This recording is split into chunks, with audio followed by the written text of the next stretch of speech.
Sun Wukong, the Monkey King, one of the main characters of The Journey to the West, a 500-year-old Chinese novel that was essentially propaganda, used to sell Chinese people on the idea that they should become Buddhist. In the story, Sun Wukong solos the entirety of the Chinese pantheon only for them to get defeated by the Buddha himself. Because that's how cool Buddhism is, guys. Wouldn't you want to join it? Wink wink. So how powerful is the Monkey King? Well, he's quite possibly the strongest non-omnipotent character in all of fiction. But how and why? Before we get to that, I need to explain to you something. The Journey to the West is a long book, and Sun Wukong is one of the main characters. He has a lot of feats and powers. This is not an in-depth video, I'm just gonna focus on two of his abilities, but there is a lot more to this character. Granted, the two abilities I'm focusing on here are his two strongest, but he has other powers. With that said, Sun Wukong has an ability called the 72 Early Transformations. Judging by its name, you might be tempted to think that this ability allows Sun Wukong to transform into 72 different things. But that's not the case at all. The 72 Early Transformations technique allows Sun Wukong to transform into literally anything he wants. He can even use this ability to transform into a version of himself that is as powerful as his opponent. Using this ability, Sun Wukong can just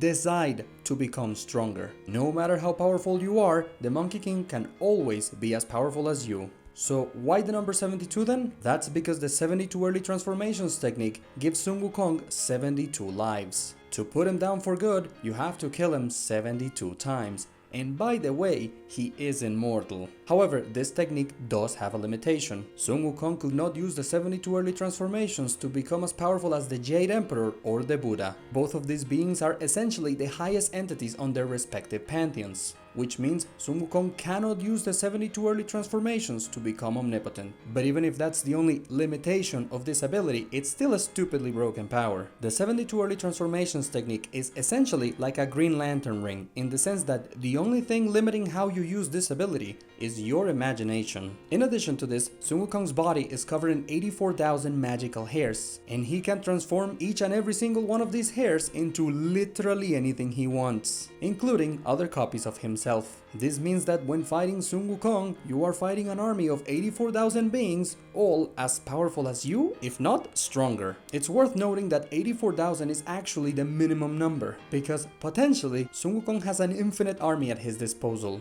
All of this essentially means that if you are not omnipotent, Sun Wukong will always be at minimum 84,000 times stronger than you, and as such, he is probably the most powerful non-omnipotent character in all of fiction. There is a damn good reason why he's known as the Great Sage equal to heaven. And keep in mind, all of this is what you would consider his normal state, because at the end of the novel, Sun Wukong is granted Buddhahood and achieves Nirvana. I don't want to get into that because then I will have to talk about real-life religion and philosophy, and that's not the point of this video. But in his Buddha form, the Monkey King would be on a whole nother level. So, how powerful is the Monkey King? The answer is yes. With that said, thank you for watching, and I'll see you on the next one.